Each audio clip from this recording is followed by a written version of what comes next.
Why did I say that Cabo Verde versus Argentina would be the Fairleigh Dickinson or the Appalachian State of this World Cup? I said it a week ago when Cabo Verde made it to the second position in their group and were gonna slated to play Argentina. I said that Argentina was not ready for them. I said that they were going to have a very difficult time, and I was even thinking that they would take them to time and could even eke out a win. The issue with all of that is Cabo Verde shouldn't be there. As they've already established, you probably already know they are a small nation, but they were full of talented footballers, talented soccer players.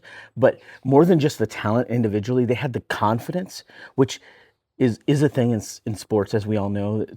They had a confidence on the ball. They had confidence to and discipline to maintain their tactical shape, even when it was everything being thrown at them. They were building a they were building a wall constantly in the defense, but they weren't like building the same kind of wall. They were building a wall that was like more like a transformer of a wall rather than an actual brick wall, like a lot of the teams at the level like something like New Zealand or Saudi Arabia. When you saw those teams play against some of the bigger teams, they were just building a brick wall, but it took a lot to move because you can't move a brick wall. But they were like the Cabo Verde were like the shark transformer, if you will, and they would morph their defensive shape wall into an attacking wave.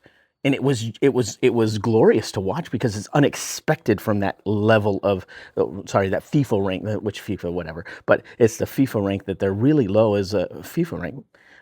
I think that FIFA rank is going to get more and more irrelevant as time goes on, just because the talent, the knowledge of the game is getting passed on so much more, and all of the players on Cabo Verde were playing unified, which is a very difficult thing when you have superstars who are very egotistical and want the ball, want the fame, want the spotlight, and aren't willing to share it and have a lot of pride and stuff in them. So these guys really, they were all gifted in their own way, and they all use their skills. It's actually a very very good example of how well a good and well coached tactical team can do in the World Cup against giants like Argentina or Brazil or Spain or France. Like Paraguay has a mountain to climb today, and nobody's expecting them to be Cabo Verde. I'm definitely not.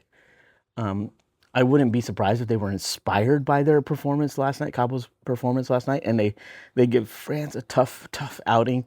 But they're playing for something. They're playing for their countries. They're playing for all the marbles right now, and everybody needs to be on notice. But the thing that separated Cabo Verde from me in my eye test when I watched them was they were just different.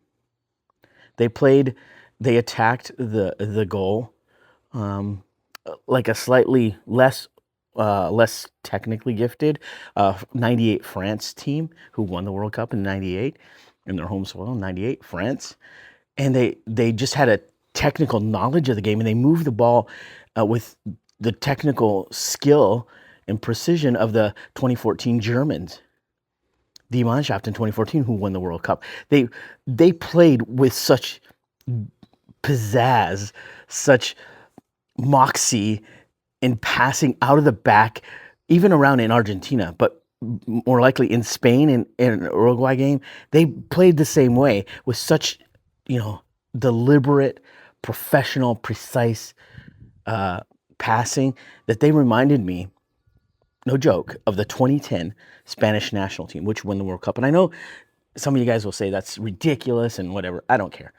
I watched a lot of soccer in my years and played a lot of soccer in my years, and that display from Cabo Verde was spectacular. So if you would have turned the game on and watched Cabo Verde and Argentina, and somebody would ask you who's the reigning World Cup champions, you probably would have said, and you didn't know, and you never seen much of the sport at all.